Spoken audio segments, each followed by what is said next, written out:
Welcome to the Advice Show, media with a common sense approach. So last week we had Kamal Bakari saying a brave white man like you. And then this week we got Charles Barkley doing the exact same thing in a radio interview. Now I want you to go ahead and hear what Charles said about black people and why a lot of black people have a major issue with him right now. Let me go ahead and roll the clip. And, for those people listening, Mike Freeman wrote a piece about Russell Wilson where he quoted unnamed players saying he wasn't black enough, that he was too much of a company guy and that sort of thing. Now, Mike disagreed with the statement, but some of the players said that. Is that the same case where, why would you hate Russell Wilson? Well, unfortunately, as I tell my white friends, we as black people, we're never going to be successful, not because of you white people, because of other black people. When you're black, you have to deal with so much crap in your life from other black people. It's a dirty, dark secret. I'm glad it's coming out. It comes out every few years. I wrote a big chapter in my book about it, to be honest with you. I said, when young black kids, when they do well in school, the loser kids tell them, oh, you're acting white. The kids who speak intelligently, right? They tell them you're acting white. So it's a dirty, dark secret in the black community. One of the reasons we're never going to be successful as a whole because of other black people. And for some reason, we are brainwashed to think if you're not a thug or an idiot, you're not black enough. If you go to school, make good grades, speak intelligent, and don't break the law, you're not a good black person. And it's a dirty, dark secret, Anthony. I heard Stephen A. talking about it.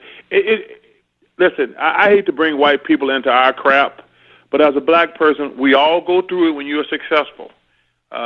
It's like one of the reasons a lot of black players go broke is because when you're successful, your friends say, oh, you ain't cool, you ain't down with us anymore. And you end up giving up all your money to these damn losers, and you end up broke again. Yeah. But it's a dirty, dark secret in the black community that a lot of black people who are unintelligent, who don't have success, it's best to knock a successful black person down because they're intelligent, they speak well, they do well in school, and they're successful. And they don't. Think about it. Well, it's crabs in a barrel, right? It's crabs in a barrel. And it's the thing that's funny. We're the only race that tell people if you don't have street cred, which that means you've been arrested. Right. Like that's a compliment. We're the only ethnic group who say, hey, if you go to jail, it gives you street cred. It's just typical BS that goes on when you're black, man. Don't waste a lot of time on it, please. First and foremost, let me put this up on the screen. Charles Barkley was in a dress, makeup, everything for a Weight Watchers commercial. Now, that right there, a lot of people didn't talk about, even though they did make videos about it. But I'm going to rehash that because, Charles Barkley, you're a clown. You sat up there and got on a Weight Watchers commercial in a dress, and then we were supposed to listen to you like you know everything, but yet you have no self-respect to not put on a doggone dress. I want to make sure I put that up there first before I start talking.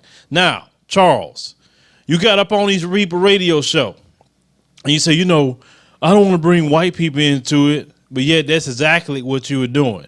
Number two, you said, I don't want to bring white people into it, but you say, well, I tell my white friends. Stop right there. Why are you discussing all these issues with your white friends? Why? That's what I want to know. Because y'all don't have nothing else better to talk about than black people and how black people are not going to be successful and black people kick each other down and black people this and black people that. That is the basic or some of the basic of your conversation with your quote unquote white friends.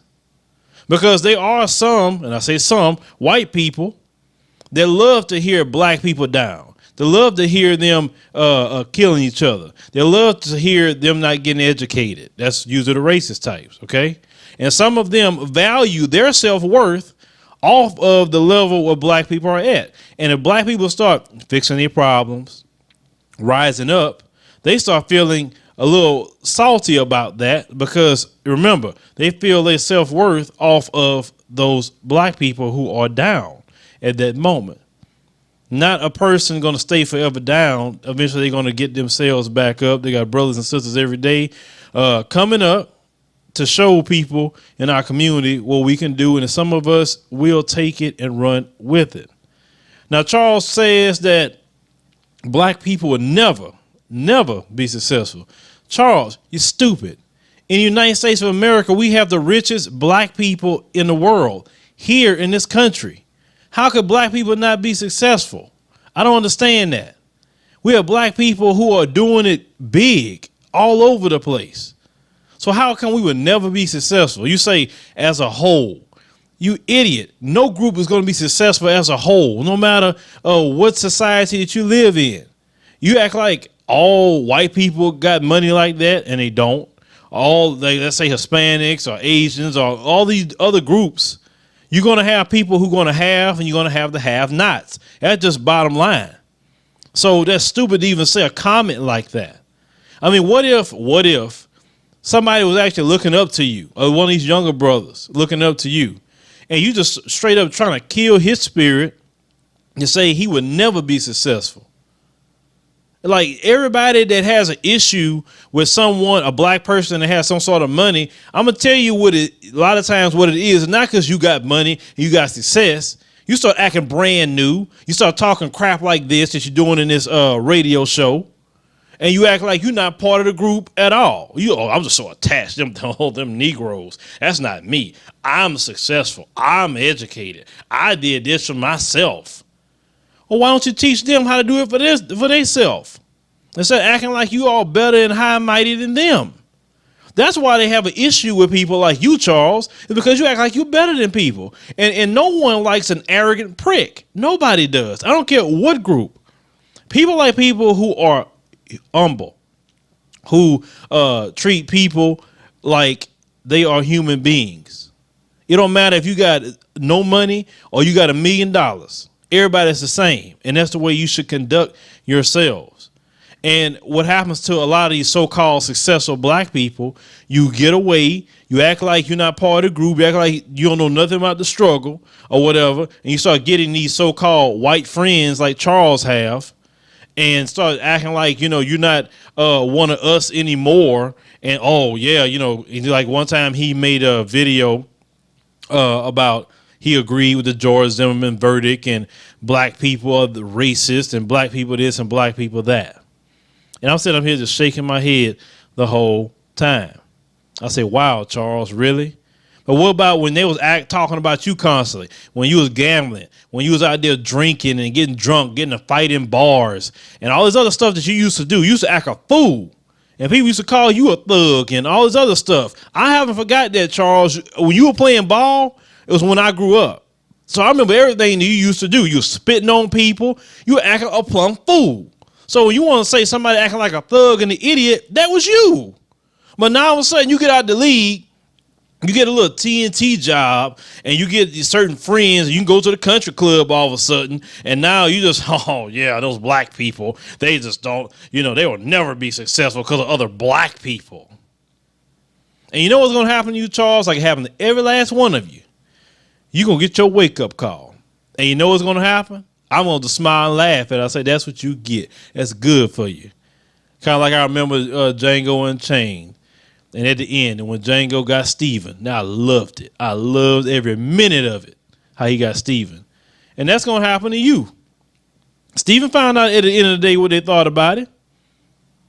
I mean, I don't understand that. Like, why do y'all have to do this? Constantly have to do this. You, Kobe, Michael Jordan, all these other ones, y'all constantly got to sit up there and throw black people under the bus all the time. Like y'all got a vendetta against black people when black people is the one that supported y'all behind. Because I can honestly say back in the day, I had a Phoenix Suns jersey with Barkley's number on it back in the day. I can honestly say that. So I'm a black person that supported you as a player because I thought you was a good player back in that time period. So you want to just kick on all the black people outside of, myself that supported you back in the league and supported you, maybe bought your shoes. I never bought shoes, or whatever. But now you just, hey, I done made it. I'm on TV now. Charles, at any minute, they could take that TNT job from you. Look at Stephen A. Smith. He made one comment about how his personal feelings was about domestic violence. I didn't see nothing foul what he said. That quick, he got suspended. He could have lost his job. And Stephen A. is just as much to run off at the mouth about black people as you. But Stephen A. got his mouth straight because he crossed the wrong one. Not because he crossed black people. Charles Barkley, to wrap this up, you sicken me. I don't even want to really hear you talk anymore. I definitely don't want to see you on my TV because that's probably the way you think about the players in the NBA. They're thugs. You talk about the black enough thing. Of course, I've discussed that, but there's ways to discuss that. And the way Charles is doing it is very putting down black people. It's not constructive criticism about things in our community that we need to fix. Because, yes, that issue about who's black enough and who's not, that's an issue that we need to fix and talk about. But I would not bring that conversation to that radio show. I wouldn't do that because, like Charles says, he ain't trying to bring white people in it, and I wouldn't be bringing white people into a black issue. Now, I'll talk about an issue that we all deal with, fine. But certain black issues, no, I would not discuss that with a bunch of white people because it's not their issue to be concerned with.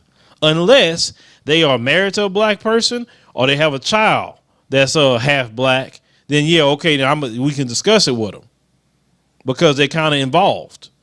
But if they're not involved like that, there's nothing to discuss. That's how I feel about that.